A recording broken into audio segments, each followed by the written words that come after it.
দীর্ঘ প্রায় 10 মাস বন্ধ থাকার পর সরকার নিয়ন্ত্রিত ব্যবস্থায় পর্যটকদের জন্য উন্মুক্ত করা হয় প্রবাল দ্বীপ সেন্ট মার্টিন। কিন্তু শুরুতেই প্রশ্নের মুখে পড়েছে সরকারের নিয়ন্ত্রণ। অভিযোগ উঠেছে কালোবাজারি ও সিন্ডিকেটের দখলে চলে গেছে সেন্ট মার্টিনগামী জাহাজের টিকিট। এদিকে জেলা প্রশাসন ও টুরিস্ট পুলিশ জানিয়েছে সুনির্দিষ্ট অভিযোগ পেলে তাৎক্ষণিকভাবে ব্যবস্থা নেওয়া হবে। সাইফুল ইসলামের রিপোর্ট, জানাচ্ছেন ইশরাত জাহান।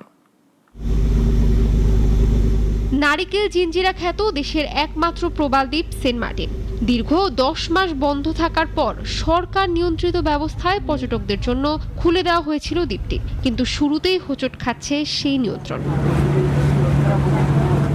অভিযোগ উঠেছে সেন্ট মার্টিনগামী জাহাজের টিকিট চলে গেছে সাধারণ পর্যটকদের নাগালের বাইরে।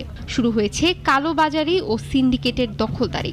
অনলাইনে টিকিট না পেয়ে বাধ্য হয়ে দালালদের কাছ থেকে বেশি দামে টিকিট কিনছেন পর্যটকরা।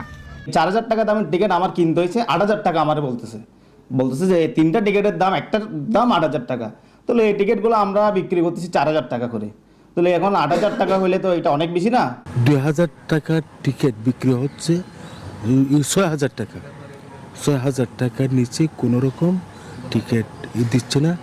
এই সংকটে ভোগান্তিতে পড়েছেন সাধারণ পর্যটক। এতে একদিকে আর্থিক ক্ষতি, অন্যদিকে ক্ষতিগ্রস্ত হচ্ছে স্থানীয় পর্যটন শিল্প।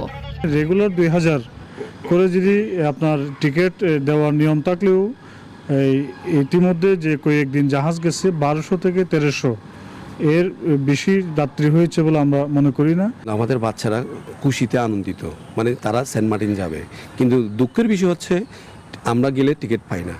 তো সেখানে ঢাকার লোকেরা, এই পর্যটকরা কিভাবে টিকিটটা পাবে? কারণ সব টিকিট তো কালোবাজারি হয়ে গেছে। এদিকে সুনির্দিষ্ট অভিযোগ পেলে তাৎক্ষণিক ব্যবস্থা নেওয়া হবে বলে জানিয়েছে জেলা প্রশাসন ও টুরিস্ট পুলিশ।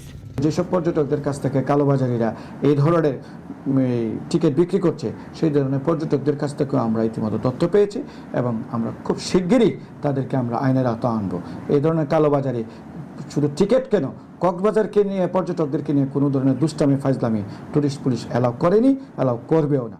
একদিনে সর্বোচ্চ 2000 টিকিট ছাড়া হয়, সর্বোচ্চ 2000 পর্যটক যেতে পারে।